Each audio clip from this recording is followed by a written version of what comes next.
Hello friends, welcome to my channel. आज के इस वीडियो में हम लोग बिहार स्टेट के एग्जाम में पूछे गए हिस्ट्री के प्रीवियस ईयर क्वेश्चंस को आपके साथ डिस्कस करेंगे। और इसके पहले की वीडियोस में हमने बिहार स्टेट पेपर 1 के टीजीटी सोशल साइंस के प्रीवियस ईयर क्वेश्चन पेपर्स को भी आपके साथ डिस्कस किया है। अगर अभी तक आपने उन वीडियोज को नहीं देखा है तो उन वीडियोज का लिंक आपको डिस्क्रिप्शन बॉक्स में मिल जाएगा, आप उसे जाके देख सकते हैं। तो बिना देरी किए चलिए आज का ये वीडियो स्टार्ट करते हैं। तो क्वेश्चन नंबर 1 है, इनमें कौन सा जोड़ा हड़प्पा एवं मोहनजोदड़ो के उत्खनन से क्रमशः सही संबंधित है? तो दिए गए ऑप्शन में कोई भी ऑप्शन सही नहीं है, क्योंकि 1926 ईस्वी में माधव स्वरूप वस और 1946 ईस्वी में मार्टिमर व्हीलर ने हड़प्पा का व्यापक स्तर पर उत्खनन करवाया था, जबकि 1921 ईस्वी में हड़प्पा स्थल की खोज और सर्वेक्षण दयाराम साहनी ने किया था। वहीं अगर बात करें मोहनजोदड़ो की, तो मोहनजोदड़ो स्थल का उत्खनन 1930 के दशक में अर्नेस्ट मैके ने करवाया था और इस स्थल की खोज 1922 ईस्वी में राखल दास बनर्जी ने किया था। तो आयोग ने दिए गए प्रश्न में कोई भी ऑप्शन सही नहीं होने के कारण इस प्रश्न को बाद में बाहर कर दिया गया था। फिर क्वेश्चन नंबर 2, इनमें से किस लिपि में बौद्ध ग्रंथ लिखा गया था? तो इस क्वेश्चन का सही जवाब हो जाएगा ऑप्शन ए, पाली। शुरुआती बौद्ध ग्रंथ पाली लिपि में लिखा गया था। फिर क्वेश्चन नंबर 3, इनमें कौन महाजनपद सबसे उत्तरी क्षेत्र में अवस्थित था?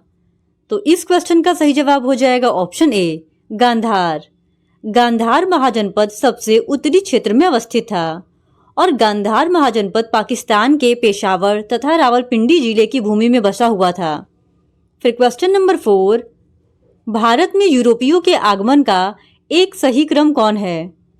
तो इस क्वेश्चन का सही जवाब हो जाएगा ऑप्शन ए, सबसे पहले पुर्तगाली आए थे, उसके बाद डच आए थे, फिर डेन और उसके बाद फ्रेंच आए थे, यानी ऑप्शन ए इस क्वेश्चन का सही जवाब है। फिर क्वेश्चन नंबर 5, इनमें से कौन सा जोड़ा अशोक के अभिलेख से सही संबंधित है? तो इस क्वेश्चन का सही जवाब हो जाएगा ऑप्शन डी, उपरोक्त सभी। मौर्य शासक अशोक के अभिलेखों में शिलालेख, लघु शिलालेख, स्तंभलेख, वृहत स्तंभलेख, लघु स्तंभलेख, गुहालेख ये सब मिलते हैं, यानी ऑप्शन डी इस क्वेश्चन का सही जवाब है। फिर क्वेश्चन नंबर 6, मौर्य साम्राज्य का अंतिम शासक कौन था? तो इस क्वेश्चन का सही जवाब हो जाएगा ऑप्शन बी, वृहद्रथ। मौर्य वंश का अंतिम शासक वृहद्रथ था, जिसकी हत्या उसके सेनापति पुष्यमित्र शुंग ने 185 ईसा पूर्व में कर दी थी। फिर क्वेश्चन नंबर 7, कौटिल्य के अर्थशास्त्र में नई बस्तियों के लिए कौन सा शब्द उपयोग किया गया था? तो इस क्वेश्चन का सही जवाब हो जाएगा ऑप्शन बी, तीर्थ। कौटिल्य के अर्थशास्त्र में नई बस्तियों के लिए तीर्थ शब्द का उपयोग किया गया था और अर्थशास्त्र में केंद्रीय प्रशासन का अत्यंत विस्तृत विवरण प्राप्त होता है। फिर क्वेश्चन नंबर 8, इनमें से कौन मौर्य साम्राज्य के संबंध में सही सुमेलित नहीं है? तो इस क्वेश्चन का सही जवाब हो जाएगा ऑप्शन सी, अवंती रथ पाटलिपुत्र। मौर्य साम्राज्य प्रांतों में विभाजित था और चंद्रगुप्त मौर्य के समय 4 प्रांत तथा अशोक के समय कलिंग विजय के बाद 5 प्रांत हो गए थे और प्रांतों को चक्र कहा जाता था। उत्तरी प्रांत की राजधानी तक्षशिला थी, दक्षिणापथ की राजधानी सुवर्णगिरी थी और अवंती की राजधानी उज्जैन थी और मध्य प्रदेश की राजधानी पाटलिपुत्र तथा कलिंग की राजधानी तोशली थी, यानी ऑप्शन सी इस क्वेश्चन का सही जवाब हो जाएगा। फिर क्वेश्चन नंबर 9, खारवेल किस वंश से संबंधित है? तो इस क्वेश्चन का सही जवाब हो जाएगा ऑप्शन ए, चेदी। खारवेल चेदी वंश का शासक था और प्रथम शताब्दी ईसा पूर्व में उसने शासन किया था और इस वंश को महामेघवाहन वंश भी कहा जाता है। महामेघवाहन चेदी वंश का प्रथम शासक था। फिर क्वेश्चन नंबर 10, इनमें कौन बुद्ध से संबंधित स्थान भारत में नहीं है? तो इस क्वेश्चन का सही जवाब हो जाएगा ऑप्शन ए, लुम्बिनी। लुम्बिनी भारत में नहीं स्थित है, यह नेपाल में स्थित है, जबकि बोधगया, सांची और कार्ले ये तीनों ही भारत में अवस्थित है। फिर क्वेश्चन नंबर 11, संगम साहित्य किस भाषा में लिखा गया था? तो इस क्वेश्चन का सही जवाब हो जाएगा ऑप्शन बी, तमिल। संगम साहित्य तमिल भाषा में लिखा गया है और संगम का अर्थ संघ या परिषद होता है। संगम साहित्य में दक्षिण भारत के जनजीवन की झांकी मिलती है। फिर क्वेश्चन नंबर 12, कलिंग युद्ध का वर्णन किस शिलालेख में मिलता है? तो इस क्वेश्चन का सही जवाब हो जाएगा ऑप्शन सी, 13वें शिलालेख में। कलिंग युद्ध एवं उसके परिणामों का वर्णन 13वें शिलालेख में मिलता है और अशोक ने अपने राज्याभिषेक के 8वें वर्ष यानी कि 261 ईसा पूर्व में कलिंग पर आक्रमण किया था, जिसमें करीब 1 लाख लोग मारे गए थे और कलिंग युद्ध से पूर्व अशोक चंडाशोक के रूप में विख्यात था। फिर क्वेश्चन नंबर 13, मुद्रा राक्षस के लेखक कौन है? तो इस क्वेश्चन का सही जवाब हो जाएगा ऑप्शन डी, विशाख दत्त। विशाख दत्त के 2 प्रसिद्ध नाटक हैं, जिसमें से पहला है मुद्रा राक्षस और दूसरा है देवी चंद्रगुप्तम। फिर क्वेश्चन नंबर 14, शक संवत की शुरुआत किसने की? तो इस क्वेश्चन का सही जवाब हो जाएगा ऑप्शन डी, कनिष्क ने। कुषाण शासक कनिष्क ने 78 ईस्वी में एक संवत चलाया, जिसे शक संवत कहा जाता है। फिर क्वेश्चन नंबर 15, मौर्य साम्राज्य के दौरान पाटलिपुत्र राजधानी थी। यहाँ पे ये क्वेश्चन थोड़ा सा मिस प्रिंट हुआ है, क्योंकि ये क्वेश्चन होगा मौर्य साम्राज्य के दौरान पाटलिपुत्र राजधानी थी, ना कि पाटलिपुत्र की राजधानी थी। तो इस क्वेश्चन का सही जवाब हो जाएगा ऑप्शन डी, प्राची। प्रशासन की सुविधा के लिए मौर्य साम्राज्य अनेक प्रांतों में विभाजित था और अशोक के अभिलेख में 5 प्रांतों के नाम मिलते हैं, जिसमें से सबसे पहला प्रांत है उत्तरापथ, जिसकी राजधानी थी तक्षशिला। दूसरा प्रांत है अवंती, जिसकी राजधानी थी उज्जैनी और तीसरा प्रांत था कलिंग, जिसकी राजधानी थी तोसली। चौथा प्रांत था दक्षिणापथ और इसकी राजधानी थी सुवर्णगिरी और सबसे अंतिम प्रांत था प्राच्य, या जिसे प्राची के नाम से और पूर्वी प्रदेश के नाम से भी जानते हैं, और इसकी राजधानी थी पाटलिपुत्र। यानी कि ऑप्शन डी इस क्वेश्चन का सही जवाब है, पाटलिपुत्र प्राची की राजधानी थी। फिर क्वेश्चन नंबर 16, मनुस्मृति में कितने प्रकार के विवाहों का उल्लेख है? तो इस क्वेश्चन का सही जवाब हो जाएगा ऑप्शन डी, 8। मनुस्मृति में विवाह के 8 प्रकार बताए गए हैं, जो है ब्रह्मा, देव, आर्ष, प्रजापात्य, आसुर, गांधर्व, राक्षस और पिशाच। फिर क्वेश्चन नंबर 17, पुरुष सूक्त का एक भाग है। तो इस क्वेश्चन का सही जवाब हो जाएगा ऑप्शन बी, ऋग्वेद। पुरुष सूक्त ऋग्वेद का एक भाग है। फिर क्वेश्चन नंबर 18, बुद्ध संघ का नियम और विनियमन पाया जाता है।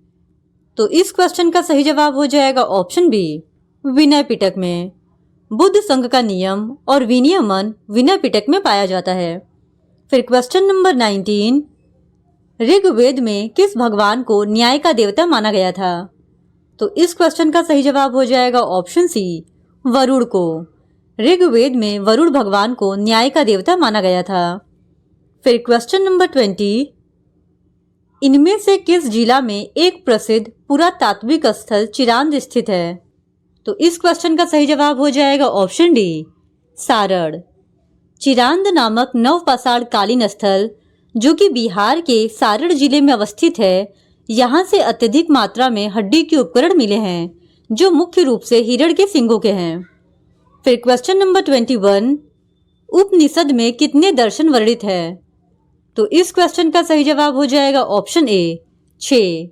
वैदिक साहित्य के अंतिम भाग उपनिषद हैं, जिन्हें वेदांत भी कहा जाता है, और उपनिषद मुख्यतः ज्ञान मार्गी रचनाएं हैं, जिनमें हम वैदिक चिंतन की चरम परिणति पाते हैं। फिर क्वेश्चन नंबर 22, किताब उल हिंद के लेखक कौन थे? तो इस क्वेश्चन का सही जवाब हो जाएगा ऑप्शन बी, अल-बरूनी। किताब उल हिंद के लेखक अल-बरूनी थे और अल-बरूनी ख्वारिज्म के खीवा नगर के निवासी थे। यह महमूद गजनवी के साथ भारत आया और बनारस में इसने संस्कृत सीखी तथा पंजाब में अस्थायी रूप से यह बस गया। फिर क्वेश्चन नंबर 23, इनमें से सही जोड़ी दक्षिण भारत के भक्ति आंदोलन से जुड़ी है। तो इस क्वेश्चन का सही जवाब हो जाएगा ऑप्शन सी, अलवार एवं नैनार। भक्ति आंदोलन का आरंभ दक्षिण भारत में अलवार एवं नैनार से हुआ। दक्षिण भारत से उत्तर भारत में 13वीं शताब्दी के प्रारंभ में रामानंद द्वारा यह आंदोलन लाया गया था और भक्ति आंदोलन का महत्वपूर्ण उद्देश्य था हिंदू धर्म एवं समाज में सुधार तथा इस्लाम एवं हिंदू धर्म में समन्वय स्थापित करना। फिर क्वेश्चन नंबर 24, कबीर समकालीन थे। तो इस क्वेश्चन का सही जवाब हो जाएगा ऑप्शन ए, सिकंदर लोदी के। कबीर दास सुल्तान सिकंदर लोदी के समकालीन थे। फिर क्वेश्चन नंबर 25, विजयनगर का पहला राजा कौन था। तो इस क्वेश्चन का सही जवाब हो जाएगा ऑप्शन सी, हरिहर। विजयनगर का पहला राजा हरिहर प्रथम था और विजयनगर की स्थापना मोहम्मद बिन तुगलक के शासनकाल में 1336 ईस्वी में हरिहर व बुक्का नामक दो भाइयों ने की थी। फिर क्वेश्चन नंबर 26, कृष्णदेव राय किस वंश से जुड़े थे। तो इस क्वेश्चन का सही जवाब हो जाएगा ऑप्शन बी, तुलुव। कृष्णदेव राय तुलुव वंश का शासक थे और तुलुव वंश की स्थापना 1505 ईस्वी में वीर नरसिंह ने की थी। कृष्णदेव राय विजयनगर साम्राज्य के सबसे महानतम शासकों में से एक थे। फिर क्वेश्चन नंबर 27, विट्ठल जुड़े थे। तो इस क्वेश्चन का सही जवाब हो जाएगा ऑप्शन डी, इनमें से कोई नहीं। वल्लभाचार्य के पुत्र विट्ठलनाथ वैष्णव संप्रदाय से जुड़े थे और विट्ठल के द्वारा अष्टछाप की स्थापना की गई। अष्टछाप में 8 कवि थे, सूरदास, कुंभनदास, परमानंद दास, कृष्णदास, शीत स्वामी, गोविंद स्वामी, चतुर्भुज दास और नंददास। और विट्ठल दास को अकबर ने गोकुल व जैतपुरा की जागीरें प्रदान की थी और गोस्वामी की उपाधि भी दी थी, लेकिन आयोग ने इस प्रश्न का सही उत्तर ऑप्शन ए, शिव को माना है, जो कि गलत है। फिर क्वेश्चन नंबर 28, निकोलो कोंटी किस देश से आया और विजयनगर का दौरा किया। तो इस क्वेश्चन का सही जवाब हो जाएगा option C, Italy. Niccolo Conti Vijayanagar की यात्रा करने वाला पहला इटालवी यात्री था। इसने देवराय प्रथम के शासनकाल में 1420 से 1422 के दौरान विजयनगर की यात्रा की थी। निकोलो कोंटी तेलुगु भाषा को पूर्व की इटालियन भाषा कहता था। फिर क्वेश्चन नंबर 29, इनमें कौन शहर काकतीय की राजधानी थी। तो इस क्वेश्चन का सही जवाब हो जाएगा ऑप्शन ए, वारंगल। काकतीय वंश की नींव बेतराज प्रथम ने रखी थी और काकतीय की राजधानी वारंगल थी। फिर क्वेश्चन नंबर 30, मुगल काल के दौरान पटवारी शब्द का अर्थ था। तो इस क्वेश्चन का सही जवाब हो जाएगा ऑप्शन ए, राजस्व अधिकारी। फिर क्वेश्चन नंबर 31, आगा खान ने किसकी सहायता से अखिल भारतीय मुस्लिम कांग्रेस की स्थापना की। तो इस क्वेश्चन का सही जवाब हो जाएगा ऑप्शन डी, इनमें से कोई नहीं, क्योंकि आगा खान ने सलीमुल्लाह की सहायता से अखिल भारतीय मुस्लिम कांग्रेस की स्थापना की थी, जो कि किसी भी ऑप्शन में नहीं दिया गया है। और ढाका के सलीमुल्लाह खान ने 30 दिसंबर 1906 को ढाका में मुहम्मदन एजुकेशन कॉन्फ्रेंस की एक बैठक में आगा खां की सहायता से अखिल भारतीय मुस्लिम लीग की स्थापना की घोषणा की थी। फिर क्वेश्चन नंबर 32, सुभाष चंद्र बोस ने किस स्थान पर स्वतंत्र भारत की अस्थायी सरकार की स्थापना की थी। तो इस क्वेश्चन का सही जवाब हो जाएगा ऑप्शन डी, इनमें से कोई नहीं। सुभाष चंद्र बोस ने 21 अक्टूबर 1943 ईस्वी को सिंगापुर में स्वतंत्र भारत की अस्थायी सरकार आजाद हिंद सरकार का गठन किया था और जिसके प्रधानमंत्री सुभाष चंद्र बोस थे। फिर क्वेश्चन नंबर 33, इनमें किस आंदोलन को अगस्त आंदोलन भी कहा जाता है। तो इस क्वेश्चन का सही जवाब हो जाएगा ऑप्शन सी, भारत छोड़ो आंदोलन को। भारत छोड़ो आंदोलन को अगस्त आंदोलन भी कहा जाता है।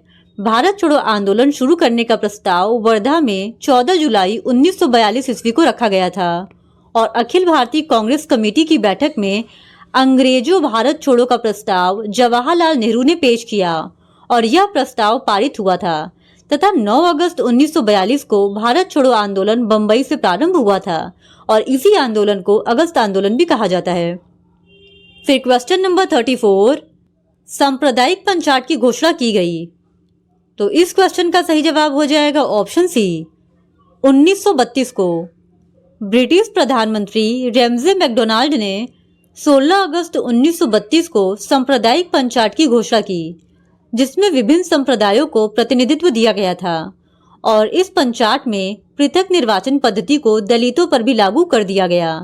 पहले यह केवल मुसलमानों पर ही लागू था। फिर क्वेश्चन नंबर 35, पहला गोलमेज सम्मेलन का आयोजन किया गया था। तो इस क्वेश्चन का सही जवाब हो जाएगा ऑप्शन डी, लंदन में। प्रथम गोलमेज सम्मेलन 12 नवंबर 1930 से 13 जनवरी 1931 तक लंदन के सेंट जेम्स पैलेस में आयोजित किया गया था और इसमें पहली बार ब्रिटिश शासकों द्वारा भारतीयों को बराबरी का दर्जा दिया गया और कांग्रेस ने प्रथम गोलमेज सम्मेलन में भाग नहीं लिया था। फिर क्वेश्चन नंबर 36, इटली में पलाज़ो इंगित करता था। तो इस क्वेश्चन का सही जवाब है ऑप्शन सी, वाणिज्यिक सह आवासीय भवन को। इटली में पलाज़ो वाणिज्यिक सह आवासीय भवन को इंगित करता था और इटली में पुनर्जागरण का पहला प्रमुख आवासीय महल पलाज़ो कोसिमो डे मेडिसी के लिए बनाया गया था। फिर क्वेश्चन नंबर 37, इमागो मुंडी भूगोल और खगोल विज्ञान पर पुस्तक प्रकाशित किया गया। तो इस क्वेश्चन का सही जवाब हो जाएगा ऑप्शन सी, पियरे डायली के द्वारा। फिर क्वेश्चन नंबर 38, इनमें से कौन सा धर्म जापान में लोकप्रिय है। तो इस क्वेश्चन का सही जवाब हो जाएगा ऑप्शन ए, बौद्ध। बौद्ध धर्म जापान में लोकप्रिय है और बौद्ध धर्म 6वीं शताब्दी में चीन और कोरिया के माध्यम से आने के बाद व्यापक रूप से फैल गया। फिर क्वेश्चन नंबर 39, बीजक किसके साथ जुड़ा हुआ है। तो इस क्वेश्चन का सही जवाब हो जाएगा ऑप्शन सी, कबीर। कबीर दास निर्गुण भक्ति एवं एकेश्वरवादी संत थे और कबीर दास की शिक्षाएं उनके शिष्य भागदस के द्वारा बीजक में संग्रहित की गई। कबीर की रचनाओं में साखी, सबद, रमैनी, मंगल, बसंत, होली, रेखता आदि प्रमुख है। फिर क्वेश्चन नंबर 40, बिहार का वैशाली प्रसिद्ध है। तो इस क्वेश्चन का सही जवाब हो जाएगा ऑप्शन डी, उपरोक्त सभी। बिहार में वैशाली प्रसिद्ध नृत्यांगना आम्रपाली के लिए, अशोक स्तंभ के लिए, जैन और बुद्ध साहित्य में वर्णित स्थान के लिए प्रसिद्ध है। फिर क्वेश्चन नंबर 41, बिहार में पावापुरी प्रसिद्ध है। तो इस क्वेश्चन का सही जवाब है ऑप्शन डी, उपरोक्त सभी के लिए। बिहार का पावापुरी भगवान महावीर के अंतिम धर्मोपदेश से संबंधित स्थान के लिए, भगवान महावीर ने अपनी अंतिम सांस यहाँ पे ली इसलिए, और झील के बीच स्थित एक मंदिर के लिए प्रसिद्ध है और यह बिहार के नालंदा जिले में स्थित है। फिर क्वेश्चन नंबर 42, किसने संविधान सभा के पहली बैठक की अध्यक्षता की थी। तो इस क्वेश्चन का सही जवाब हो जाएगा ऑप्शन ए, डॉक्टर सच्चिदानंद सिन्हा ने। डॉक्टर सच्चिदानंद सिन्हा ने संविधान सभा के पहली बैठक की अध्यक्षता की थी। फिर क्वेश्चन नंबर 43, लखनऊ संधि पर हस्ताक्षर किए गए। तो इस क्वेश्चन का सही जवाब हो जाएगा ऑप्शन बी, 1916 ईस्वी में। लखनऊ संधि पर हस्ताक्षर 1916 ईस्वी में किए गए थे और दिसंबर 1916 ईस्वी में लखनऊ में हुए कांग्रेस अधिवेशन के अध्यक्ष अंबिका चरण मजूमदार थे और इसी अधिवेशन में गरम दल व नरम दल में समझौता हुआ था। फिर क्वेश्चन नंबर 44, किस वर्ष में माउंटबेटन योजना ब्रिटिश संसद द्वारा पारित की गई थी। तो इस क्वेश्चन का सही जवाब हो जाएगा ऑप्शन डी, इनमें से कोई नहीं। ब्रिटिश प्रधानमंत्री क्लीमेंट एटली ने माउंटबेटन योजना को विधेयक के रूप में 15 जुलाई 1947 को हाउस ऑफ कॉमन्स में और 16 जुलाई को लॉर्ड सभा में प्रस्तुत किया और 18 जुलाई 1947 को इसके पारित होने के बाद इस पर सम्राट ने हस्ताक्षर किए और इस अधिनियम के द्वारा 3 जून 1947 की योजना को वैधानिक रूप प्रदान किया गया। फिर क्वेश्चन नंबर 45, प्रत्यक्ष कार्य दिवस मनाया गया। तो इस क्वेश्चन का सही जवाब हो जाएगा ऑप्शन डी, इनमें से कोई नहीं। 22 जुलाई 1946 को वायसराय ने अंतरिम सरकार के गठन का प्रस्ताव रखा और वायसराय के इस कदम के विरोध में मुस्लिम लीग ने 16 अगस्त 1946 को सीधी कार्यवाही दिवस की शुरुआत की और इस कार्यवाही का उद्देश्य सांप्रदायिक दंगे फैलाकर यह सिद्ध करना था कि हिंदू व मुस्लिम एक साथ नहीं रह सकते। लेकिन आयोग ने इस प्रश्न का सही उत्तर ऑप्शन बी 15 अगस्त 1946 को माना है, जो कि पूरी तरीके से गलत है। फिर क्वेश्चन नंबर 46, प्रसिद्ध के मुंशी कहाँ के निवासी थे। तो इस क्वेश्चन का सही जवाब हो जाएगा ऑप्शन सी, गुजरात के। कन्हैयालाल मणिकलाल मुंशी गुजरात के निवासी थे और मुंशी भारत के स्वतंत्रता संग्राम सेनानी, राजनेता, गुजराती राजनीतिज्ञ एवं हिंदी के विख्यात साहित्यकार तथा शिक्षाविद थे। फिर क्वेश्चन नंबर 47, संविधान सभा में राष्ट्रभाषा के रूप में हिंदी की वकालत किसने की? तो इस क्वेश्चन का सही जवाब हो जाएगा ऑप्शन डी, इनमें से कोई नहीं। संविधान सभा में राष्ट्रभाषा के रूप में हिंदी की वकालत गोपाल स्वामी अयंगर ने की थी और संविधान सभा में राष्ट्रभाषा संबंधी विभाग का प्रारूप तैयार करने के लिए एक समिति का गठन किया गया था, जिसमें सर्वश्री श्यामा प्रसाद मुखर्जी, भीमराव अंबेडकर, मौलाना आजाद सहित 16 सदस्य थे। फिर क्वेश्चन नंबर 48, मुगल काल के दौरान फील शब्द का तात्पर्य था। तो इस क्वेश्चन का सही जवाब हो जाएगा ऑप्शन बी, हाथी। मुगल काल में अकबर ने हस्ती सेना हेतु फील खाना नामक अलग विभाग संगठित किया था और हाथियों के संगठित समूह को हल्का कहा जाता था। फिर क्वेश्चन नंबर 49, बालाकोट में उत्खनन से इनमें से कौन सी वस्तु पाई गई? तो इस क्वेश्चन का सही जवाब हो जाएगा ऑप्शन बी, शंख। बालाकोट का उत्खनन 1979 ईस्वी में जॉर्ज एफ डेल्स ने करवाया था और हड़प्पा कालीन स्थल बालाकोट से किलेबंदी बस्ती, मर्तबान, स्नानागार, शंख सहित बड़े घर आदि मिले हैं। फिर क्वेश्चन नंबर 50, दूसरी बौद्ध संगीति कहाँ हुई थी? तो इस क्वेश्चन का सही जवाब है ऑप्शन डी, वैशाली।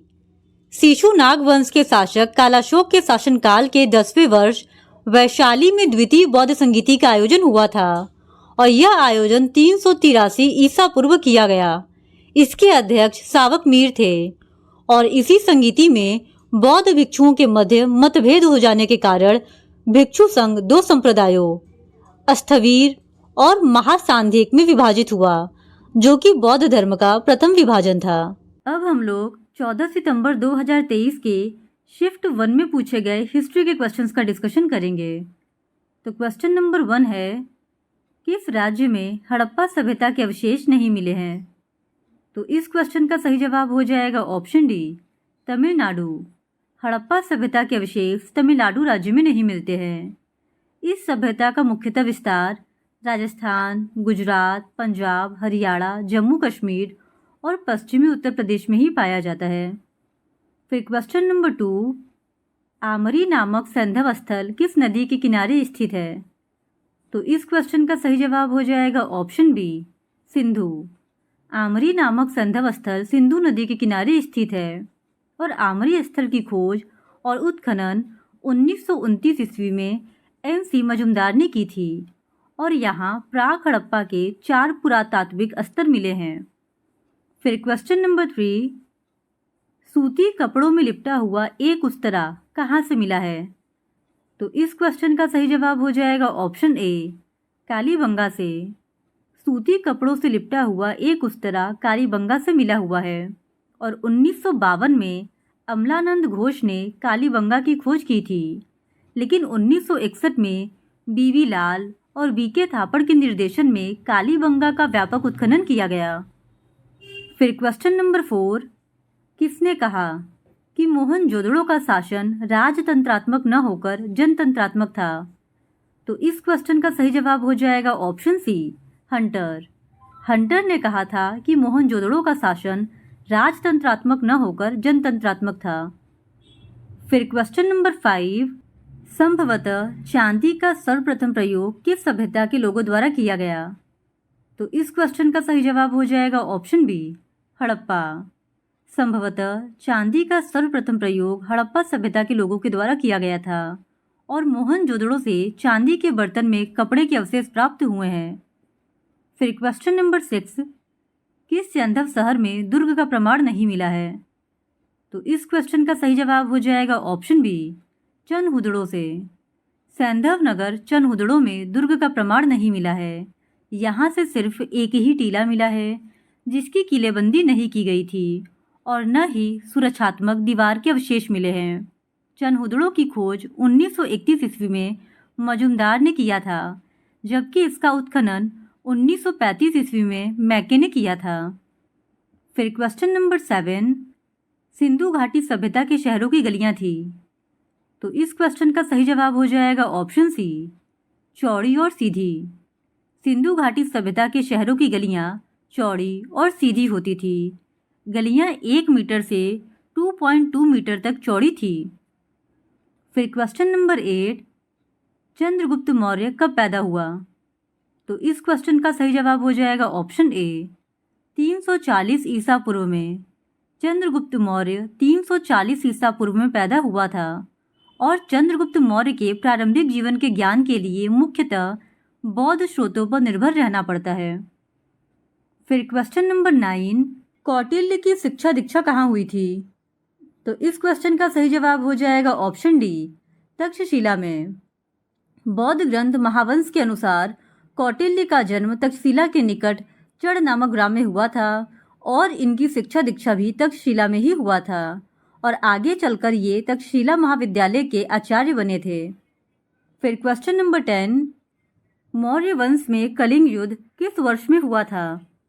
तो इस क्वेश्चन का सही जवाब हो जाएगा ऑप्शन ए, 261 ईसा पूर्व में। अशोक ने अपने राज्याभिषेक के 8वें वर्ष अर्थात 261 ईसा पूर्व में कलिंग राज्य पर आक्रमण किया था और इस समय कलिंग का राजा नंदराज था और कलिंग की राजधानी तोसली थी। कलिंग युद्ध का वर्णन अशोक के 13वें शिलालेख में मिलता है। फिर क्वेश्चन नंबर 11, अशोक ने पूरे देश में बौद्ध धर्म का प्रसार कैसे किया? तो इस क्वेश्चन का सही जवाब हो जाएगा ऑप्शन डी, धर्म महामात्रों को भेजकर। अशोक ने पूरे देश में बौद्ध धर्म का प्रसार धर्म महामात्रों को भेजकर किया और अशोक के 5वें शिलालेख के अनुसार उसने राज्याभिषेक के 13वें वर्ष धम्म महामात्र की नियुक्ति की थी। इनका मुख्य कार्य जनता को धम्म की बातें समझाना तथा धम्म के प्रति रुचि पैदा करना था। फिर क्वेश्चन नंबर 12, मेगस्थनीज के अनुसार चंद्रगुप्त मौर्य के शासनकाल के दौरान समाज कितनी जातियों में विभाजित था? तो इस क्वेश्चन का सही जवाब हो जाएगा ऑप्शन बी, 7। मेगस्थनीज के अनुसार चंद्रगुप्त मौर्य के शासनकाल के दौरान समाज 7 जातियों में विभाजित था। ये जातियां दार्शनिक, किसान, अहीर, कारीगर, सैनिक, निरीक्षक और सभासद की थी। फिर क्वेश्चन नंबर 13, सारनाथ में एक स्तंभ के शीर्ष पर रखे गए सिंह जिसे हम अपने नोटों पर देखते हैं मूल रूप से किस सामग्री पर उकेरे गए थे? तो इस क्वेश्चन का सही जवाब हो जाएगा ऑप्शन डी, पत्थर पर। सारनाथ में एक स्तंभ के शीर्ष पर रखे गए सिंह जिसे हम अपने नोटों पर देखते हैं मुख्य रूप से पत्थर पर उकेरे गए थे और सारनाथ स्तंभ का निर्माण अशोक के द्वारा करवाया गया था। इस स्तंभ पर 4 शेर एक दूसरे से पीठ सटाए हुए खड़े हैं और इस पर लिखित सत्यमेव जयते मुंडकोपनिषद से लिया गया है। फिर क्वेश्चन नंबर 14, शहबाजगढ़ी पाकिस्तान के किस राज्य में अवस्थित है? तो इस क्वेश्चन का सही जवाब हो जाएगा ऑप्शन ए, सीमांत प्रांत में। शहबाजगढ़ी पाकिस्तान के सीमांत प्रांत में अवस्थित है और यहाँ से 1836 ईस्वी में जनरल कोर्ट द्वारा अशोक के वृहद शिलालेख की खोज की गई थी। शहबाजगढ़ी वस्तुतः अशोक के साम्राज्य में विद्यमान पवन प्रांत की राजधानी थी और शहबाजगढ़ी से प्राप्त अशोक के शिलालेख की लिपि खरोष्ठी है। फिर क्वेश्चन नंबर 15, पुनर्जागरण की चारित्रिक विशेषताएं पहचानें। तो इस क्वेश्चन का सही जवाब हो जाएगा ऑप्शन डी, मानवतावाद। पुनर्जागरण की चारित्रिक विशेषता मानवतावाद था और पुनर्जागरण यूरोप की सबसे प्रगतिशील धारा थी जिसका उद्भव तो इटली से हुआ किंतु शीघ्र ही इसने पूरे यूरोप को अपने आगोश में ले लिया था। फिर क्वेश्चन नंबर 16, निम्नलिखित में से कौन सा वेनिस की सरकार का सबसे अच्छा वर्णन करता है? तो इस क्वेश्चन का सही जवाब हो जाएगा ऑप्शन बी, कुलीन तंत्र। कुलीन तंत्र वेनिस की सरकार का सबसे अच्छा वर्णन करता है और कुलीन तंत्र वह शासन प्रणाली या व्यवस्था है जिसमें किसी देश या राज्य का शासन उच्च कुल के लोगों की एक समिति के द्वारा चलाया जाता है। फिर क्वेश्चन नंबर 17, निकोलो मैकियावेली नेतृत्व के बारे में किस विचार का सबसे अधिक समर्थन करेंगे? तो इस क्वेश्चन का सही जवाब हो जाएगा ऑप्शन ए, नेताओं को अपने लक्ष्य को प्राप्त करने के लिए जो भी आवश्यक हो वह करना चाहिए। निकोलो मैकियावेली पुनर्जागरण काल में इटली का एक महत्वपूर्ण दार्शनिक था और मैकियावेली की ख्याति उसकी रचना द प्रिंस के कारण है जो कि व्यवहारिक राजनीति का महान ग्रंथ स्वीकार किया जाता है। मैकियावेली ने नेतृत्व पर विचार करते हुए कहा था कि नेताओं को अपने लक्ष्य को प्राप्त करने के लिए जो भी आवश्यक हो वह करना चाहिए। फिर क्वेश्चन नंबर 18, पुनर्जागरण के दौरान इटली में महिलाओं को दिया गया प्राथमिक अधिकार क्या था? तो इस क्वेश्चन का सही जवाब हो जाएगा ऑप्शन डी, उपरोक्त में से कोई नहीं। यानी इन तीनों में से कोई भी ऑप्शन इटली में महिलाओं को दिया गया प्राथमिक अधिकार में नहीं आता है। फिर क्वेश्चन नंबर 19, किस काल को एलिज़ाबेथन काल या शेक्सपियर का युग भी कहा जाता है? तो इस क्वेश्चन का सही जवाब हो जाएगा ऑप्शन सी, पुनर्जागरण काल। पुनर्जागरण काल एलिज़ाबेथन काल या शेक्सपियर युग कहलाता है और पुनर्जागरण की उत्पत्ति इटली में हुई थी, लेकिन किंतु इसने शीघ्र ही पूरे यूरोप को अपने आगोश में ले लिया था। फिर क्वेश्चन नंबर 20, पुनर्जागरण ने किस चीज़ से ध्यान हटा दिया? तो इस क्वेश्चन का सही जवाब है ऑप्शन ए, चर्च। पुनर्जागरण ने लोगों का ध्यान चर्च पर से हटा दिया और पुनर्जागरण ने मानवतावाद को आगे बढ़ाया, जिसमें चर्च का कोई स्थान नहीं था। फिर क्वेश्चन नंबर 21, चार्ल्स V क्या था? तो इस क्वेश्चन का सही जवाब हो जाएगा ऑप्शन डी, स्पेन का राजा। चार्ल्स V स्पेन का राजा था। फिर क्वेश्चन नंबर 22, स्पेनिश बेड़े को ब्रिटेन ने किसके नेतृत्व में हराया था? तो इस क्वेश्चन का सही जवाब हो जाएगा ऑप्शन डी, फ्रांसिस ड्रेक के। स्पेनिश बेड़े को ब्रिटेन ने फ्रांसिस ड्रेक के नेतृत्व में हराया था। फ्रांसिस ड्रेक विश्व का चक्कर लगाने वाले पहले अंग्रेज थे और ड्रेक का विश्व भ्रमण एक गुप्त समुद्री डाकू मिशन था, जिसे महारानी एलिजाबेथ ने स्पेनियों के विरुद्ध स्वीकृत किया था। वेस्टइंडीज में 2 सफल अभियानों का नेतृत्व करने के बाद ड्रेक महारानी एलिजाबेथ की नज़र में आए थे।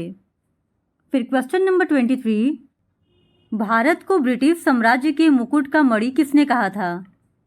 तो इस क्वेश्चन का सही जवाब हो जाएगा ऑप्शन बी, चर्चिल ने। भारत को ब्रिटिश साम्राज्य के मुकुट का मणि चर्चिल ने कहा था।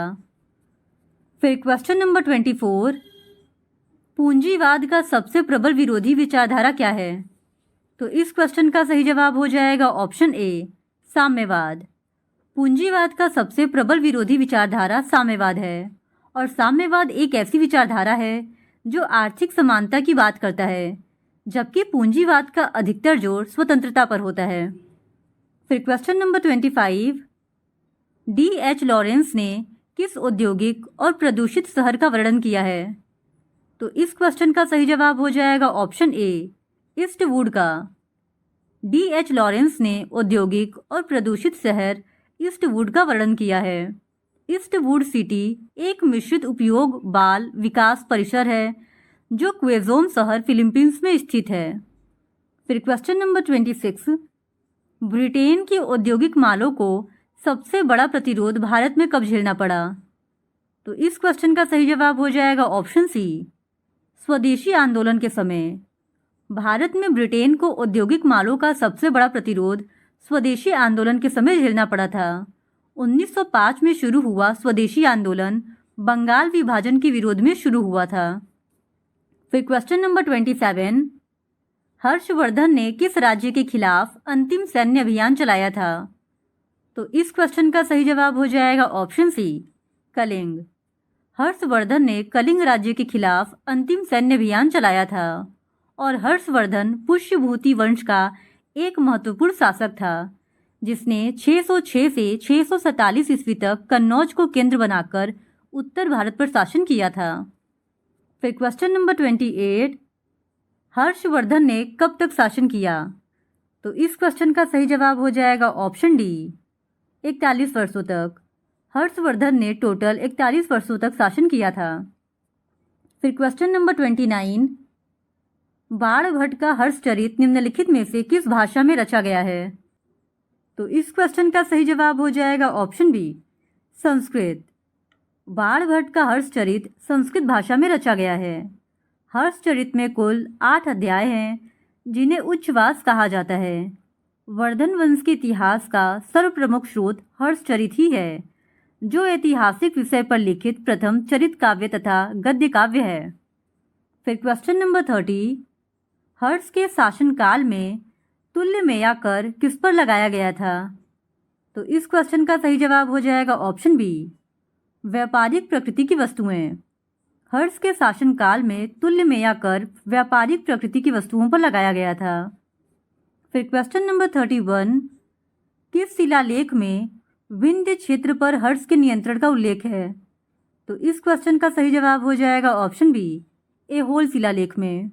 ऐहोल शिलालेख में विंध्य क्षेत्र पर हर्ष के नियंत्रण का उल्लेख है। 634 ईस्वी का यह शिलालेख चालुक्य नरेश पुलकेशिन द्वितीय का है और इसके रचयिता रवि कीर्ति थे।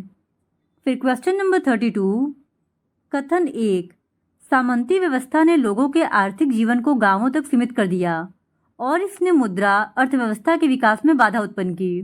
कथन 2, मुद्रा अर्थव्यवस्था की गिरती प्रक्रिया ने सेवाओं के आदान प्रदान और वस्तु विनिमय प्रणाली को जन्म दिया। दोनों कथनों पर विचार करें और दिए गए कोड से सही विकल्प चुनें। तो इस क्वेश्चन का सही जवाब हो जाएगा ऑप्शन सी, दोनों ही कथन सही है। फिर क्वेश्चन नंबर 33, बाण ने हर्ष चरित्र में हरिणिका और कुरंगिका का उल्लेख किया है, वे कौन थे?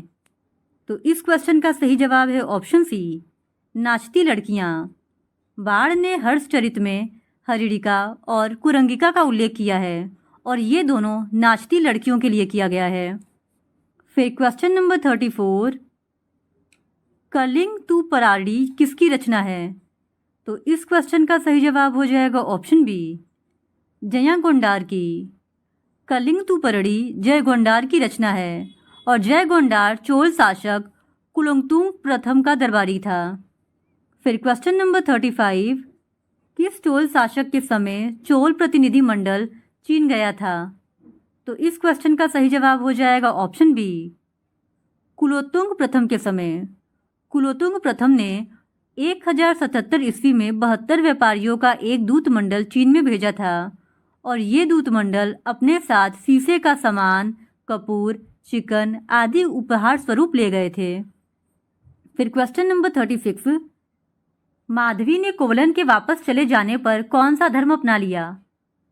तो इस क्वेश्चन का सही जवाब हो जाएगा ऑप्शन बी, बौद्ध धर्म।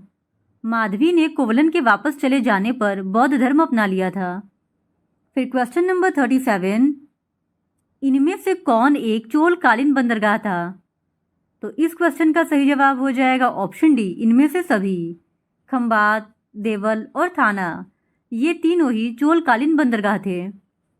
फिर क्वेश्चन नंबर 38, चोलकालीन ग्रामों के समूह को क्या कहा जाता था? तो इस क्वेश्चन का सही जवाब हो जाएगा ऑप्शन ए, कुर्रम। चोलकालीन ग्रामों के समूह को कुर्रम कहा जाता था और प्रत्येक नाडु का विभाजन कुर्रम अर्थात गांव समूह में किया जाता था। फिर क्वेश्चन नंबर 39, चोलों के दक्षिण में कौन सी राजनीतिक शक्ति थी? तो इस क्वेश्चन का सही जवाब हो जाएगा ऑप्शन ए, पांड्य। चोलों के दक्षिण में पांड्य एक राजनीतिक शक्ति के रूप में थे। फिर क्वेश्चन नंबर 40, चोल राज्य की सबसे प्रमुख नदी कौन सी थी? तो इस क्वेश्चन का सही जवाब हो जाएगा ऑप्शन बी, कावेरी। चोल साम्राज्य की सबसे प्रमुख नदी कावेरी थी और कावेरी नदी को चोल साम्राज्य की जीवन रेखा भी कहा जाता था। फिर क्वेश्चन नंबर 41, गिलोटिन डैश था? तो इस क्वेश्चन का सही जवाब हो जाएगा ऑप्शन ए, एक उपकरण जिसमें 2 डंडे और 1 ब्लेड होता था जिसके द्वारा एक व्यक्ति का सिर काट दिया जाता था। गिलोटिन एक प्रकार का उपकरण था जिसमें 2 डंडे और 1 ब्लेड होता था जिसके द्वारा एक व्यक्ति का सिर काट दिया जाता था और इसका प्रयोग फ्रांस में होता था। फिर क्वेश्चन नंबर 42, प्राकृत दशा में लौटो किस प्रमुख विचारक का नारा था? तो इस क्वेश्चन का सही जवाब हो जाएगा ऑप्शन बी, रूसो का। यह जो कथन है प्राकृत दशा में लौटो, यह रूसो का नारा था। फिर क्वेश्चन नंबर 43, फ्रांसीसी क्रांति का स्वरूप क्या था? तो इस क्वेश्चन का सही जवाब हो जाएगा ऑप्शन बी, हिंसात्मक। फ्रांस की क्रांति का स्वरूप हिंसात्मक था और फ्रांसीसी क्रांति 1789 ईस्वी में हुआ था। फिर क्वेश्चन नंबर 44, 18वीं सदी में फ्रांस के किसानों से कौन से कार्य नहीं कराए जाते थे? तो इस क्वेश्चन का सही जवाब हो जाएगा ऑप्शन बी, स्कूली शिक्षक के रूप में सेवा करना। 18वीं शताब्दी में फ्रांस में किसानों से स्कूली शिक्षक के रूप में सेवा नहीं करवाया जाता था। इस काल में किसान का कार्य कुलीन वर्ग की सेवा करना, कुलीन वर्ग के घरों और खेतों में काम करना, सड़कों के निर्माण में सहयोग करना आदि था। फिर क्वेश्चन नंबर 45, फ्रांस की राजनीतिक निकाय डैश। तो इस क्वेश्चन का सही जवाब हो जाएगा option D, state general. France की राजनीतिक निकाय स्टेट जनरल कहलाती थी। फिर क्वेश्चन नंबर 46, निम्नलिखित में से कौन सा निर्णय सम्मेलन द्वारा लिया गया। तो इस क्वेश्चन का सही जवाब हो जाएगा ऑप्शन डी, फ्रांस को एक गणतंत्र घोषित किया गया। फिर क्वेश्चन नंबर 47, वर्साई की संधि के द्वारा फ्रांस ने जर्मनी से कौन सा हिस्सा छीन लिया। तो इस क्वेश्चन का सही जवाब हो जाएगा ऑप्शन ए, अल्सेस और लॉरेन प्रांत। प्रथम विश्व युद्ध के बाद 1919 ईस्वी में जर्मनी के साथ वर्साई की संधि की गई और इस संधि के माध्यम से जर्मनी को अल्सास और लॉरेन का प्रांत फ्रांस को देने पड़े थे। फिर क्वेश्चन नंबर 48, एफ.डी. रूजवेल्ट किस पार्टी से थे। तो इस क्वेश्चन का सही जवाब हो जाएगा ऑप्शन ए, डेमोक्रेटिक पार्टी से। एफ.डी. रूजवेल्ट डेमोक्रेटिक पार्टी से संबंधित थे। फिर क्वेश्चन नंबर 49, वैश्विक मंदी के बाद ब्रिटेन में किस नीति को मजबूती मिली। तो इस क्वेश्चन का सही जवाब हो जाएगा ऑप्शन ए, तुष्टीकरण की नीति को। वैश्विक मंदी के बाद ब्रिटेन में तुष्टीकरण की नीति को मजबूती मिली थी। फिर क्वेश्चन नंबर 50, चीन किस देश के प्रति तुष्टीकरण की नीति का शिकार बना। तो इस क्वेश्चन का सही जवाब हो जाएगा ऑप्शन सी, जापान के। चीन जापान के तुष्टीकरण की नीति का शिकार बना। जापान शुरू से ही एक उपनिवेशवादी देश था। जापान का उपनिवेशिक प्रभाव चीन पर था और जापान ने चीन के संबंध में तुष्टीकरण की नीति को अपनाया, जिसके तहत उसने जापान को उतनी ही सुविधाएं और स्वतंत्रता प्रदान की जिससे उसका औपनिवेशिक हित प्रभावित न हो। क्वेश्चन नंबर 1 है, अश्वघोष ने निम्न में से किस पुस्तक की रचना की थी। तो इस क्वेश्चन का सही जवाब है ऑप्शन सी, सूत्रालंकार। सूत्रालंकार के लेखक अश्वघोष को माना जाता है। वे कुषाण शासक कनिष्क के दरबारी कवि एवं बौद्ध विद्वान थे। फिर क्वेश्चन नंबर 2, सम्राट अशोक के शाहबाजगढ़ी शिलालेख की भाषा निम्न में से कौन है। तो इस क्वेश्चन का सही जवाब है ऑप्शन ए, प्राकृत। सम्राट अशोक के शाहबाजगढ़ी अभिलेख की भाषा प्राकृत है तथा इसमें खरोष्ठी लिपि का प्रयोग हुआ है। फिर क्वेश्चन नंबर 3, मोटेरा का सूर्य मंदिर भारत के किस राज्य में अवस्थित है। तो इस क्वेश्चन का सही जवाब हो जाएगा ऑप्शन डी, गुजरात में। मोटेरा का सूर्य मंदिर भारत के गुजरात राज्य में अवस्थित है। फिर क्वेश्चन नंबर 4, शक संवत का प्रारंभ कब किया गया।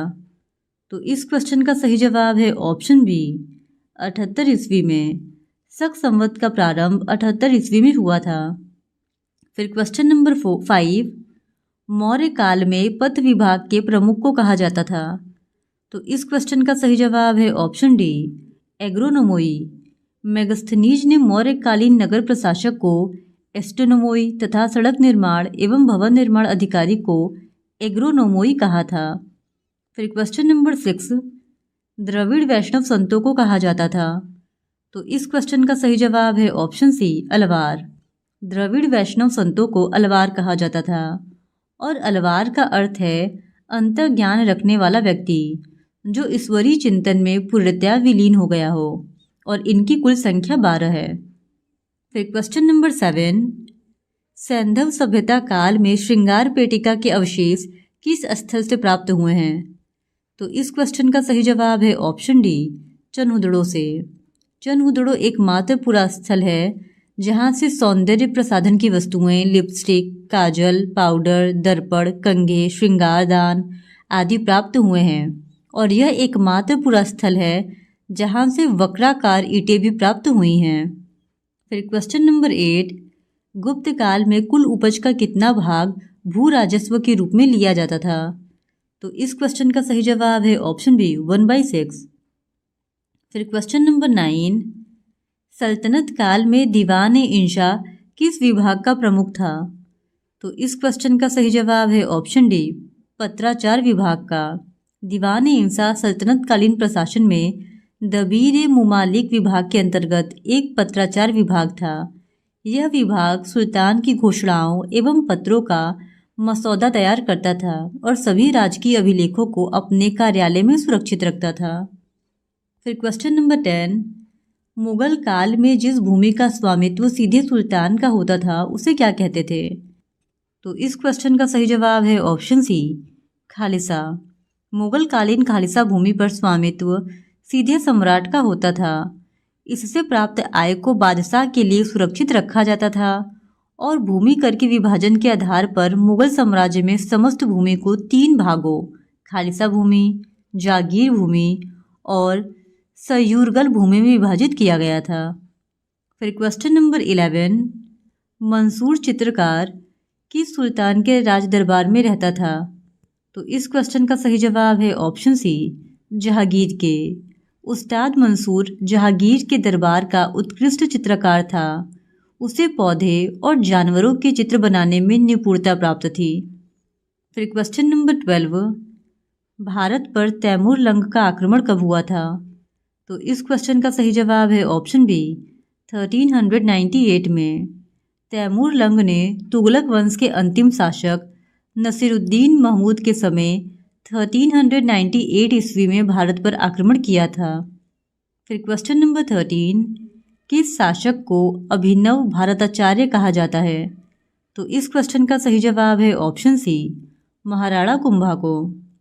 फिर क्वेश्चन नंबर 14, सितार या वीणा के आविष्कारक कौन थे? तो इस क्वेश्चन का सही जवाब है ऑप्शन ए, अमीर खुसरो।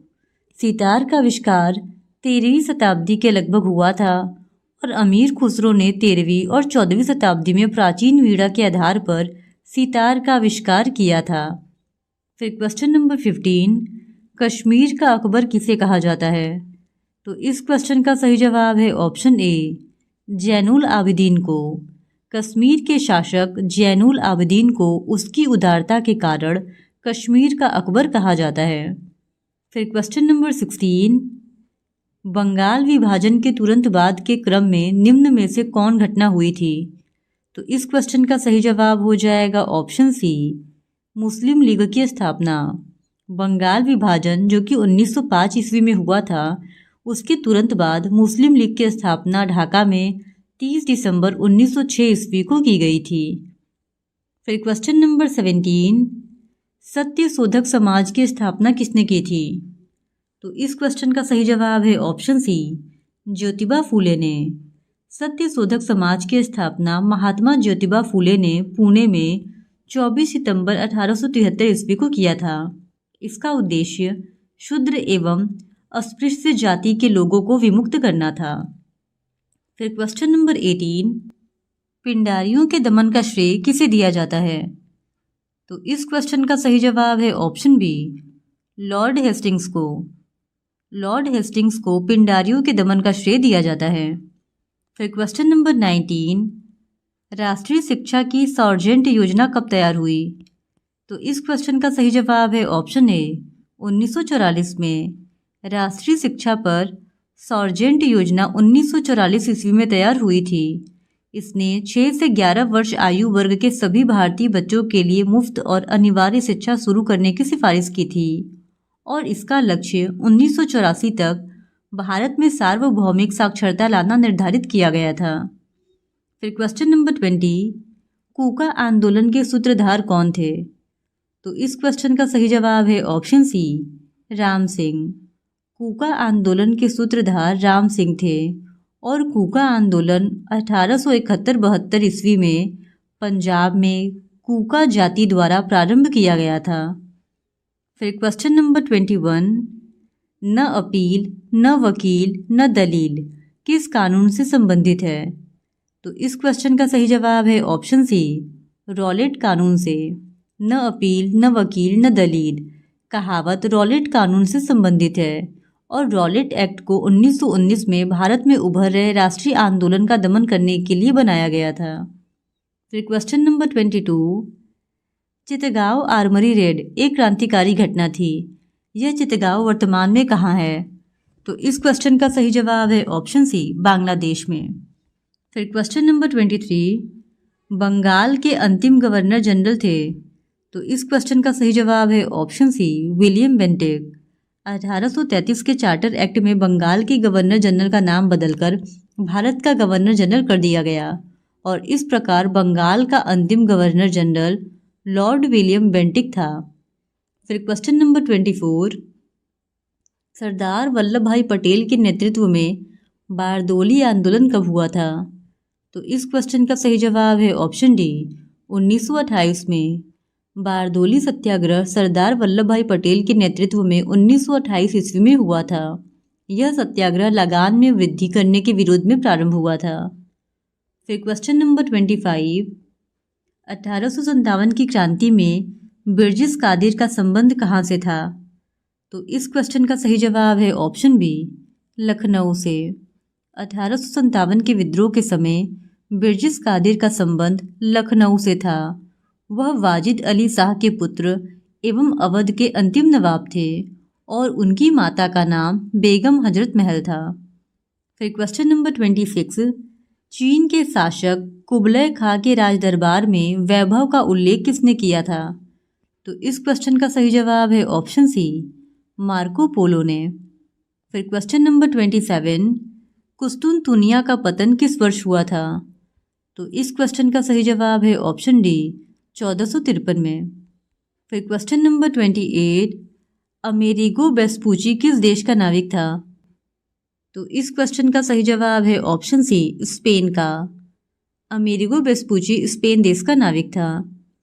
फिर क्वेश्चन नंबर 29, सप्तवर्षीय युद्ध किन दो देशों के बीच लड़ा गया?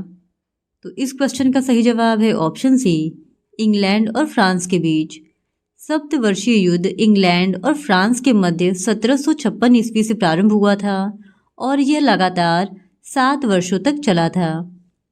फिर क्वेश्चन नंबर 30, बोस्टन चाय पार्टी की घटना कब हुई थी?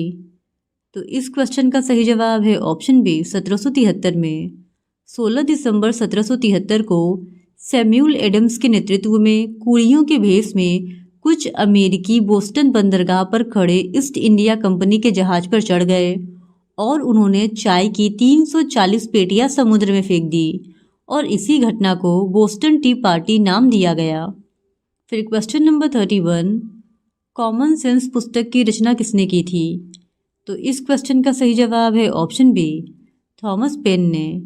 कॉमन सेंस पुस्तक के लेखक ब्रिटिश अमेरिकी लेखक थॉमस पेन थे। फिर क्वेश्चन नंबर 32, मैं ही राज्य हूँ, यह किसका कथन था? तो इस क्वेश्चन का सही जवाब है लुई 14, जो कि किसी भी ऑप्शन में नहीं दिया गया है। इसी वजह से बाद में आयोग ने इस प्रश्न को मूल्यांकन से बाहर कर दिया था, क्योंकि मैं ही राज्य हूँ यह कथन फ्रांस के राजा लुई 14 ने दिया था। फिर क्वेश्चन नंबर 33, स्वतंत्रता, समानता और बंधुत्व का संबंध किससे है? तो इस क्वेश्चन का सही जवाब है ऑप्शन बी, फ्रांस की राज्य क्रांति से।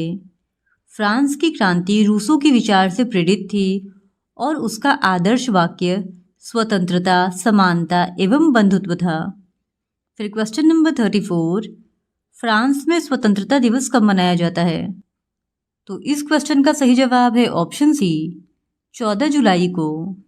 फ्रांस में प्रत्येक वर्ष 14 जुलाई को राष्ट्रीय दिवस यानी कि स्वतंत्रता दिवस मनाया जाता है। फिर क्वेश्चन नंबर 35, वाइमर संविधान का संबंध किस देश से है? तो इस क्वेश्चन का सही जवाब है ऑप्शन बी, जर्मनी से। वाइमर संविधान का संबंध जर्मनी से है। फिर क्वेश्चन नंबर 36, अल्सास लॉरेन किस देश का प्रमुख औद्योगिक क्षेत्र था? तो इस क्वेश्चन का सही जवाब है ऑप्शन सी, फ्रांस का। अल्सास लॉरेन क्षेत्र फ्रांस का प्रमुख औद्योगिक क्षेत्र था और 1871 में फ्रेंको प्रशिया युद्ध के बाद यह क्षेत्र फ्रांस के द्वारा जर्मनी को सौंप दिया गया था। लेकिन फर्स्ट वर्ल्ड वॉर के बाद जर्मनी की पराजय के पश्चात इस क्षेत्र को पुनः फ्रांस को वापस कर दिया गया, लेकिन जर्मनी ने इस पर दोबारा कब्जा कर लिया। फिर क्वेश्चन नंबर 37, करणगढ़ की रानी शिरोमणि के नेतृत्व में कौन सा विद्रोह हुआ था? तो इस क्वेश्चन का सही जवाब है ऑप्शन सी, चुआर विद्रोह। करणगढ़ की रानी शिरोमणि के नेतृत्व में चुआर विद्रोह हुआ था और उन्हें मिदनापुर की रानी लक्ष्मीबाई कहा जाता है। उन्होंने ब्रिटिश ईस्ट इंडिया कंपनी द्वारा निर्धारित कर का भुगतान करने से मना कर दिया था। फिर क्वेश्चन नंबर 38, राष्ट्रसंघ की स्थापना कब की गई थी? तो इस क्वेश्चन का सही जवाब है ऑप्शन सी 1920 में। राष्ट्रसंघ की स्थापना प्रथम विश्व युद्ध के पश्चात पेरिस शांति सम्मेलन द्वारा 10 जनवरी 1920 ईस्वी को किया गया था और इसका जो मुख्यालय था वो जेनेवा यानी स्विट्जरलैंड में बनाया गया था। फिर क्वेश्चन नंबर 39, अंतर्राष्ट्रीय श्रम संगठन का मुख्यालय कहाँ अवस्थित है? तो इस क्वेश्चन का सही जवाब है ऑप्शन सी जेनेवा में। अंतर्राष्ट्रीय श्रम संगठन की स्थापना संयुक्त राष्ट्र विशेष एजेंसी के रूप में 11 अप्रैल 1919 को किया गया था और इसका मुख्यालय जेनेवा यानी स्विट्जरलैंड में स्थित है। फिर क्वेश्चन नंबर 40, वर्तमान में संयुक्त राष्ट्र संघ के कितने सदस्य देश हैं? तो इस क्वेश्चन का सही जवाब हो जाएगा ऑप्शन डी, इनमें से कोई नहीं। संयुक्त राष्ट्र संघ 1945 में स्थापित एक अंतर्राष्ट्रीय संगठन है और वर्तमान समय में इसमें टोटल 193 देश सदस्य हैं, लेकिन किसी भी ऑप्शन में 193 ऑप्शन में नहीं दिया गया है, इस वजह से इस क्वेश्चन का सही जवाब हो जाएगा ऑप्शन डी, इनमें से कोई नहीं। फिर क्वेश्चन नंबर 41, निम्न में से कौन सा शहर जर्मनी में अवस्थित नहीं है? तो आयोग के द्वारा बाद में इस प्रश्न को मूल्यांकन से बाहर कर दिया गया था, क्योंकि दिए गए चारों ही ऑप्शंस में से सिर्फ म्यूनिख ही है जो कि जर्मनी में अवस्थित शहर है। बाकी वियना ऑस्ट्रिया की राजधानी है, ज्यूरिख स्विट्जरलैंड का एक शहर है और लिस्बन पुर्तगाल की राजधानी है। इस वजह से बाद में मूल्यांकन से इसको बाहर कर दिया गया था। फिर क्वेश्चन नंबर 42, द्वितीय विश्व युद्ध कब प्रारंभ हुआ था? तो इस क्वेश्चन का सही जवाब है ऑप्शन सी 1939 को। फिर क्वेश्चन नंबर 43, 1916 ईस्वी में कांग्रेस और मुस्लिम लीग का संयुक्त अधिवेशन कहाँ पर हुआ था? तो इस क्वेश्चन का सही जवाब है ऑप्शन सी लखनऊ में। 1916 ईस्वी में कांग्रेस और मुस्लिम लीग का संयुक्त अधिवेशन लखनऊ में हुआ था। फिर क्वेश्चन नंबर 44, दिल्ली सल्तनत की दरबारी भाषा थी। तो इस क्वेश्चन का सही जवाब है ऑप्शन बी फारसी। दिल्ली सल्तनत की राजकीय भाषा फारसी थी। फिर क्वेश्चन नंबर 45, गुरु गोविंद सिंह की हत्या कब हुई थी? तो इस क्वेश्चन का सही जवाब है ऑप्शन बी 1708 ईस्वी में। फिर क्वेश्चन नंबर 46, चौथ और सरदेश मुखी का संबंध किस शासक से था? तो इस क्वेश्चन का सही जवाब है ऑप्शन बी शिवाजी से। चौथ एवं सरदेश मुखी का संबंध मराठा छत्रपति शिवाजी से है। फिर क्वेश्चन नंबर 47, भारत में व्यक्तिगत सिद्धांत के प्रमुख नायक थे। तो इस क्वेश्चन का सही जवाब हो जाएगा option C Lord Dalhousie. Governor general Lord Dalhousie ने व्यक्तिगत सिद्धांत के द्वारा भारतीय राज्यों को ब्रिटिश साम्राज्य में मिलाने की नीति प्रारंभ की और इसी सिद्धांत को विलय नीति भी कहा जाता है। और इसी सिद्धांत के माध्यम से डलहौजी ने सतारा, जैतपुर, संभलपुर, बघाट, उदयपुर, झांसी, नागपुर, करौली और अवध जैसे राज्यों को हड़पा था। फिर क्वेश्चन नंबर 48, संगम युग का संबंध किस राज्य के इतिहास से है? तो इस क्वेश्चन का सही जवाब है ऑप्शन सी तमिलनाडु। संगम युग का संबंध तमिलनाडु राज्य से है। फिर क्वेश्चन नंबर 49, गुरुमुखी लिपि का आविष्कार किसने किया था? तो इस क्वेश्चन का सही जवाब है ऑप्शन बी अंगद। सिखों के दूसरे गुरु अंगद ने गुरुमुखी लिपि का आविष्कार किया था। उन्होंने स्थानीय भाषा गुरुमुखी में गुरु के उपदेशों का संकलन किया था और इसके अतिरिक्त उन्होंने लंगर व्यवस्था को अस्थायी बनाया था। फिर क्वेश्चन नंबर 50, निम्न में से कौन सा युद्ध भारत में नहीं लड़ा गया था? तो इस क्वेश्चन का सही जवाब है ऑप्शन डी 30 वर्षीय युद्ध। 30 वर्षीय युद्ध भारत में नहीं लड़ा गया था, जबकि वांडीवॉस का युद्ध, चंदावर का युद्ध और अंबर का युद्ध भारत में ही हुआ था। 30 वर्षीय युद्ध 1618 ईस्वी से लेकर 1648 ईस्वी तक कैथोलिकों एवं प्रोटेस्टेंटों के मध्य यूरोप में लड़ा गया था। तो क्वेश्चन नंबर 1 है, प्राचीन नगर तक्षशिला निम्नलिखित में से किनके बीच स्थित था? तो इस क्वेश्चन का सही जवाब है ऑप्शन ए सिंधु तथा झेलम। तक्षशिला एक प्राचीन नगर था जो सिंधु एवं झेलम नदी के बीच में स्थित था और प्राचीन समय में तक्षशिला गांधार राज्य की राजधानी हुआ करती थी। फिर क्वेश्चन नंबर 2, निम्नलिखित 4 वेदों में से किस एक में जादुई माया वशीकरण का वर्णन है? तो इस क्वेश्चन का सही जवाब हो जाएगा ऑप्शन सी, अथर्ववेद में। अथर्ववेद में जादुई माया वशीकरण का वर्णन है और चारों वेदों में अथर्ववेद की रचना सबसे बाद में हुई थी। इस वेद में शल्यक्रिया, औषध विज्ञान तथा लौकिक जीवन के बारे में जानकारी मिलती है और इसके साथ ही जादू टोना, तंत्र मंत्र से संबंधित जानकारी भी इस वेद से प्राप्त होती है। फिर क्वेश्चन नंबर 3, होयसल स्मारक पाए जाते हैं। तो इस क्वेश्चन का सही जवाब है ऑप्शन बी, हेलीबीड और बेलूर में। होयसल स्मारक हेलीबीड और बेलूर में पाए जाते हैं और होयसल राजाओं का काल, कला एवं स्थापत्य की उन्नति के लिए विख्यात है। उनके द्वारा बनाए गए सुंदर मंदिरों के कई उदाहरण आज भी हेलीबीड, बेलूर और श्रवणबेलगोला में प्राप्त होते हैं। लेकिन आयोग के द्वारा इस प्रश्न का सही उत्तर ऑप्शन ए यानी हम्पी और हेलीबीड को माना गया है, जो कि गलत है। फिर क्वेश्चन नंबर 4, निम्नलिखित में से किस एक राज्यादेशों में अशोक के व्यक्तिगत नाम का उल्लेख मिलता है? तो इस क्वेश्चन का सही जवाब है ऑप्शन डी, मास्की। मास्की अभिलेख में अशोक के व्यक्तिगत नाम का उल्लेख मिलता है।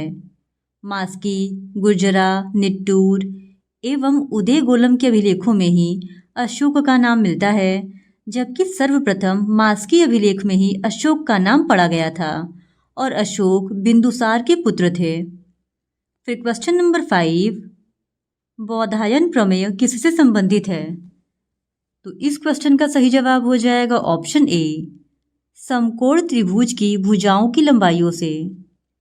फिर क्वेश्चन नंबर 6, प्राचीन भारत में गुप्त काल से संबंधित गुफा चित्रांकन के केवल 2 उदाहरण उपलब्ध हैं।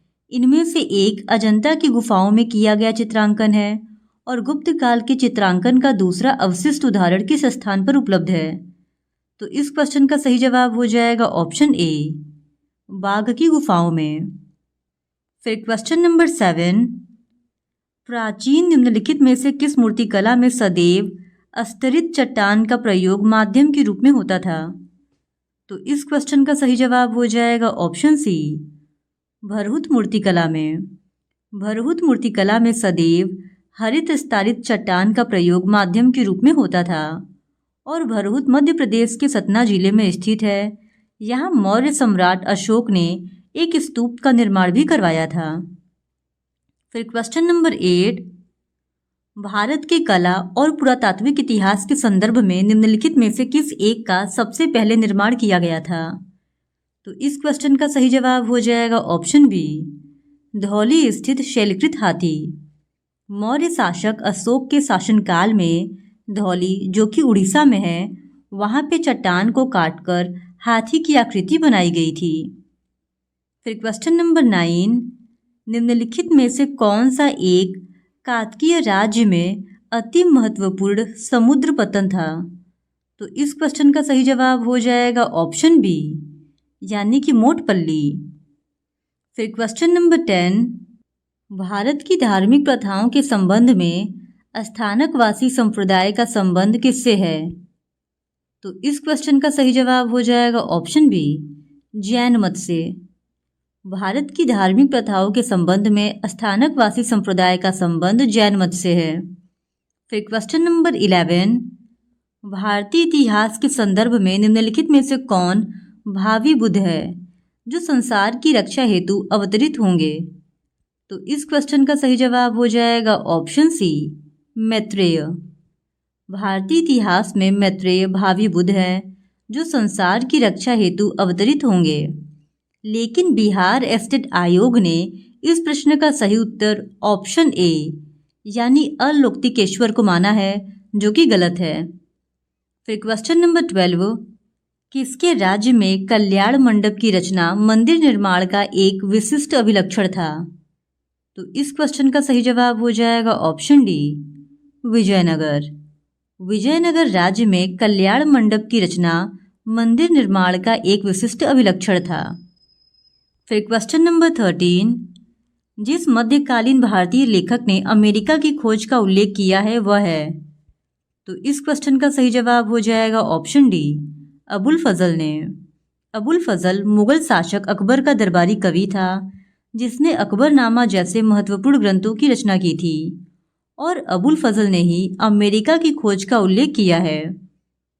फिर क्वेश्चन नंबर 14, निम्नलिखित मुस्लिम शासकों में किस एक को उसकी धर्मनिरपेक्षता में आस्था के कारण उसकी मुस्लिम प्रजा जगत गुरु कहकर पुकारती थी? तो इस क्वेश्चन का सही जवाब है ऑप्शन सी, इब्राहिम आदिल शाह द्वितीय। बीजापुर के शासक इब्राहिम आदिल शाह द्वितीय को उसकी मुस्लिम प्रजा जगत गुरु कहकर पुकारती थी। इब्राहिम आदिल शाह द्वितीय को गरीबों की सहायता करने के कारण अबला बाबा एवं गरीबों का मित्र कहकर भी पुकारा जाता था। वह एक महान विद्वान भी था और उसने हिंदी गीत संग्रह किताब नौरस की रचना भी की थी। फिर क्वेश्चन नंबर 15, मुगल काल में निम्नलिखित बंदरगाहों में से एक किसे बाबुल मक्का कहा था? तो इस क्वेश्चन का सही जवाब है ऑप्शन डी, सूरत को। फिर क्वेश्चन नंबर 16, निम्नलिखित में से किस भक्ति संत ने अपने संदेश प्रचार के लिए सबसे पहले हिंदी का प्रयोग किया? तो इस क्वेश्चन का सही जवाब हो जाएगा ऑप्शन सी, रामानंद ने।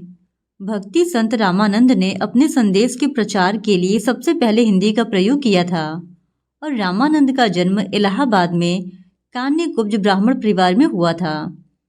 फिर क्वेश्चन नंबर 17, धर्मत का युद्ध निम्न में से किनके बीच लड़ा गया? तो इस क्वेश्चन का सही जवाब है ऑप्शन सी, औरंगजेब तथा दारा शिकोह के बीच। धर्मत का युद्ध औरंगजेब तथा दारा शिकोह के बीच में हुआ था, और ये 15 अप्रैल 1658 ईस्वी को लड़ा गया था। फिर क्वेश्चन नंबर 18, निम्नलिखित में से कौन सा क्रम सही कालानुक्रमिक क्रम को दर्शाता है? तो इस क्वेश्चन का सही जवाब हो जाएगा ऑप्शन ए, शंकराचार्य, फिर रामानुज और सबसे अंत में चैतन्य। फिर क्वेश्चन नंबर 19, भक्त तुकाराम कौन से मुगल सम्राट के समकालीन थे? तो इस क्वेश्चन का सही जवाब हो जाएगा ऑप्शन सी, जहांगीर के। भक्त तुकाराम जहांगीर के समकालीन थे, और तुकाराम को महाराष्ट्र का कबीर भी कहा जाता है, और तुकाराम शिवाजी के भी समकालीन थे। फिर क्वेश्चन नंबर 20, प्रसिद्ध विजय विठ्ठल मंदिर जिसके 56 तक्षित स्तंभ संगीतमय स्वर निकालते हैं कहाँ अवस्थित है? तो इस क्वेश्चन का सही जवाब हो जाएगा ऑप्शन सी, हम्पी में। प्रसिद्ध विजय विठ्ठल मंदिर जिसके 56 तक्षित स्तंभ संगीतमय स्वर निकालते हैं हम्पी में अवस्थित है, और हम्पी के सभी मंदिरों में विठ्ठल स्वामी मंदिर सर्वश्रेष्ठ तथा सर्वोत्तम अलंकृत है।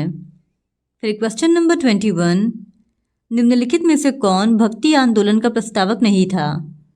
तो इस क्वेश्चन का सही जवाब हो जाएगा ऑप्शन ए, नागार्जुन। नागार्जुन भक्ति आंदोलन के प्रस्तावक नहीं थे, जबकि तुकाराम, त्यागराज और वल्लभाचार्य ये तीनों ही भक्ति आंदोलन के संत थे। फिर क्वेश्चन नंबर 22, मध्यकालीन भारत में महत्तर और पटकील पदनाम किनके लिए प्रयुक्त होते थे? तो इस क्वेश्चन का सही जवाब हो जाएगा ऑप्शन बी, ग्राम मुखिया के लिए। फिर क्वेश्चन नंबर 23, भारतीय इतिहास के मध्यकाल में बंजारे सामान्यतः कौन थे? तो इस क्वेश्चन का सही जवाब है ऑप्शन डी, व्यापारी। बंजारे मध्यकाल के घुमंतू व्यापारी थे, जो गांव-गांव, शहर-शहर घूमकर अपना माल बेचते थे, और ये मूलतः राजस्थान के निवासी थे। फिर क्वेश्चन नंबर 24, मध्यकालीन भारत में आर्थिक इतिहास के संदर्भ में शब्द अर्घट्टा किसे निरूपित करता है? तो इस क्वेश्चन का सही जवाब हो जाएगा ऑप्शन सी, भूमि की सिंचाई के लिए प्रयुक्त जल चक्र को। फिर क्वेश्चन नंबर 25, भारत के सांस्कृतिक इतिहास के संदर्भ में इतिवृत्तों, राजवंशीय इतिहासों तथा वीर गाथाओं को कंठस्थ करना निम्नलिखित में से किसकी व्यवस्था थी? तो इस क्वेश्चन का सही जवाब हो जाएगा ऑप्शन डी, मागध की। फिर क्वेश्चन नंबर 26, सुप्रसिद्ध चित्र बनी ठनी किस शैली का है? तो इस क्वेश्चन का सही जवाब है ऑप्शन डी, किशनगढ़ शैली का। किशनगढ़ शैली का सुप्रसिद्ध चित्र बनी ठनी था, और किशनगढ़ के राजा सावंत सिंह ने बनी ठनी के नाम से सुविख्यात एक अर्ध सुंदरी दासी के रूप में राधा के स्वरूप की कल्पना की, जिससे प्रेरित होकर राजा ने कलाकृतियाँ तैयार करवाई थी।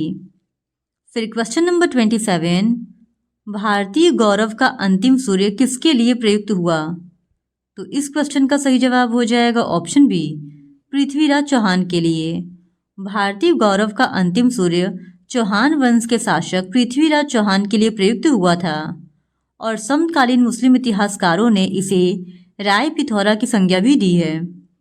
फिर क्वेश्चन नंबर 28, सुरक्षा के लिए मराठों के राजस्व के दावों को किस नाम से जाना जाता है? तो इस क्वेश्चन का सही जवाब हो जाएगा ऑप्शन बी, चौथ। फिर क्वेश्चन नंबर 29, निम्नलिखित में से किस मुगल शासक ने लाला कलावंत से हिंदू संगीत की शिक्षा ली? तो इस क्वेश्चन का सही जवाब हो जाएगा ऑप्शन सी, अकबर ने। मुगल शासक जलालुद्दीन मोहम्मद अकबर ने लाला कलावंत से हिंदू संगीत की शिक्षा ली थी और अकबर संगीत का बहुत ही ज़्यादा शौकीन था। फिर क्वेश्चन नंबर 30, दस्तार बंदान कौन कहलाते थे? तो इस क्वेश्चन का सही जवाब है ऑप्शन डी, उलेमा। दस्तार बंदान उलेमा कहलाते थे और उलेमा सल्तनत काल में मुस्लिम धार्मिक गुरु थे जिनका कार्य मुस्लिम कानूनों की विवेचना करना हुआ करता था। फिर क्वेश्चन नंबर 31, निम्नलिखित में से कौन सा एक क्षेत्र 1857 ईस्वी के विद्रोह से प्रभावित नहीं था? तो इस क्वेश्चन का सही जवाब हो जाएगा ऑप्शन बी, चित्तौड़। 1857 ईस्वी के विद्रोह से चित्तौड़ क्षेत्र प्रभावित नहीं था, जबकि लखनऊ, झांसी, जगदीशपुर, फैजाबाद, इलाहाबाद आदि क्षेत्र 1857 की क्रांति से बहुत ही ज़्यादा प्रभावित थे। फिर क्वेश्चन नंबर 32, निम्नलिखित में से किसने वर्नाक्यूलर प्रेस एक्ट निरस्त किया? तो इस क्वेश्चन का सही जवाब है ऑप्शन बी, लॉर्ड रिपन ने। वायसराय लॉर्ड रिपन ने वर्नाक्यूलर प्रेस एक्ट को रद्द किया था। फिर क्वेश्चन नंबर 33, निम्नलिखित में से विद्रोहों में से किसको बंकिम चंद्र चटर्जी ने अपने उपन्यास आनंद मठ में उल्लेख करके प्रसिद्ध किया? तो इस क्वेश्चन का सही जवाब है ऑप्शन डी, सन्यासी विद्रोह को। बंकिम चंद्र चटर्जी ने अपने उपन्यास आनंद मठ में सन्यासी विद्रोह का उल्लेख किया है और सन्यासी विद्रोह 1770 के दशक में द्विज नारायण एवं केना सरकार के नेतृत्व में बंगाल से शुरू हुआ था और ये विद्रोही शंकराचार्य के अनुयायी थे और इस विद्रोह का प्रमुख कारण बंगाल में अकाल एवं तीर्थ स्थलों की यात्रा पर लगा प्रतिबंध था। फिर क्वेश्चन नंबर 34, निम्नलिखित किलों में से ब्रिटिश ने किसका सबसे पहले निर्माण किया?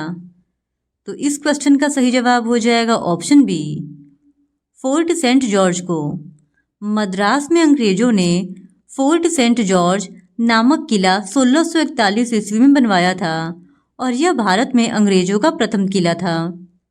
फिर क्वेश्चन नंबर 35, निम्नलिखित में से किसने बहुविवाह नामक पुस्तक लिखी? तो इस क्वेश्चन का सही जवाब हो जाएगा ऑप्शन ए, ईश्वर चंद्र विद्यासागर ने। ईश्वर चंद्र विद्यासागर ने बहुविवाह नामक पुस्तक लिखी। ईश्वर चंद्र एक समाज सुधारक के रूप में जाने जाते हैं। इन्होंने विधवा पुनः विवाह पर कानून बनाने के लिए अथक प्रयास किए तथा 1856 ईस्वी में विधवा पुनः विवाह अधिनियम पारित हुआ। फिर क्वेश्चन नंबर 36, मॉन्टेग्यू चेम्सफोर्ड प्रस्ताव किससे संबंधित था? तो इस क्वेश्चन का सही जवाब है ऑप्शन डी, संवैधानिक सुधार से। मॉन्टेग्यू चेम्सफोर्ड प्रस्ताव संवैधानिक सुधार से संबंधित है।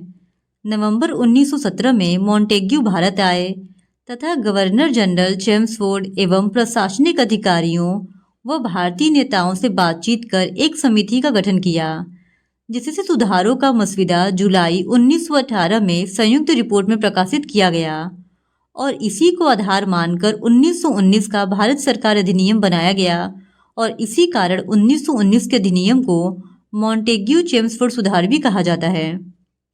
फिर क्वेश्चन नंबर 37, निम्नलिखित विदेशी यात्रियों में से किसने भारत के हीरे और हीरे की खदानों की विस्तृत रूप से चर्चा की? तो इस क्वेश्चन का सही जवाब है ऑप्शन बी, जिया बैप्टिस्ट ट्रेवरनियर ने।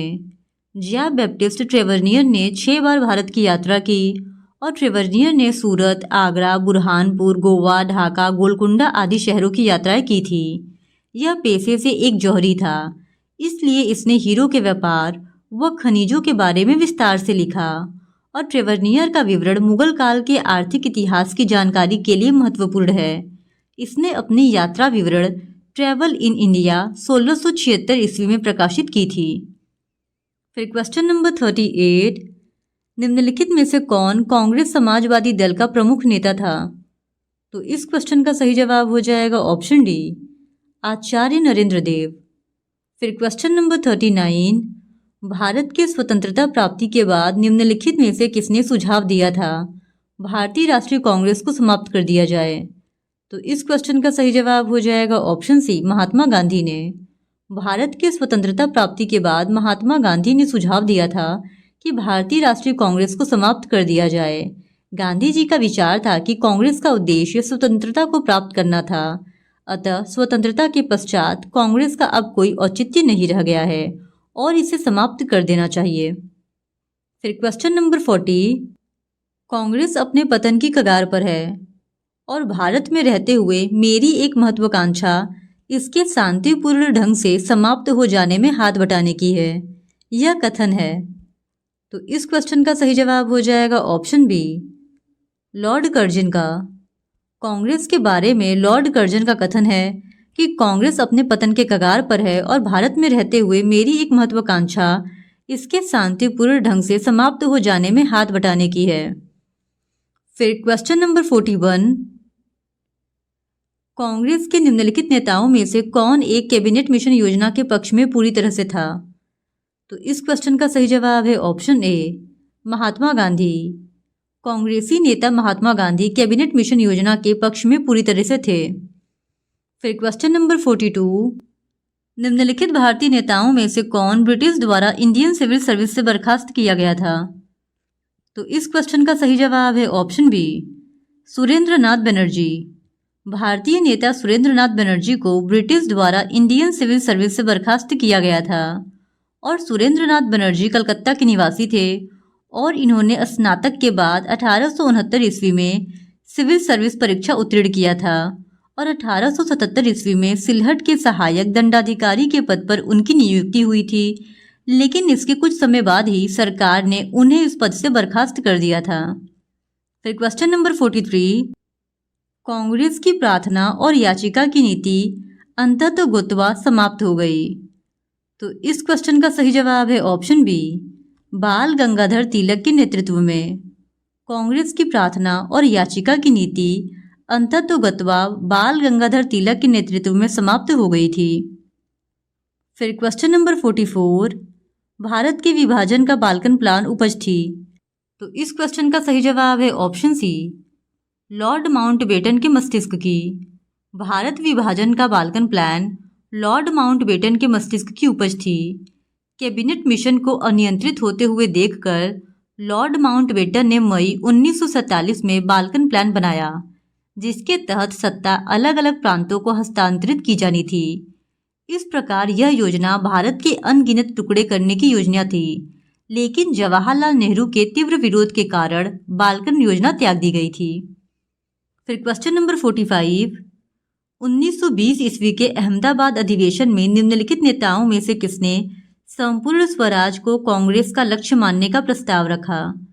तो इस क्वेश्चन का सही जवाब हो जाएगा ऑप्शन बी, हजरत मोहानी।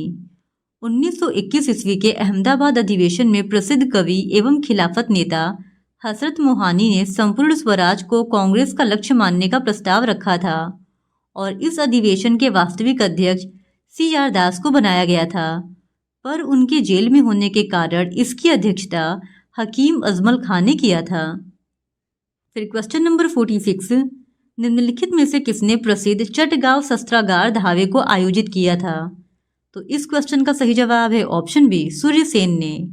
सूर्यसेन के नेतृत्व में इंडियन रिपब्लिक आर्मी के सदस्यों ने चटगांव शस्त्रागार पर अप्रैल 1930 में आक्रमण कर हथियारों पर कब्जा कर लिया था और सूर्यसेन ने तिरंगा फहराकर अस्थायी क्रांतिकारी सरकार का गठन किया था।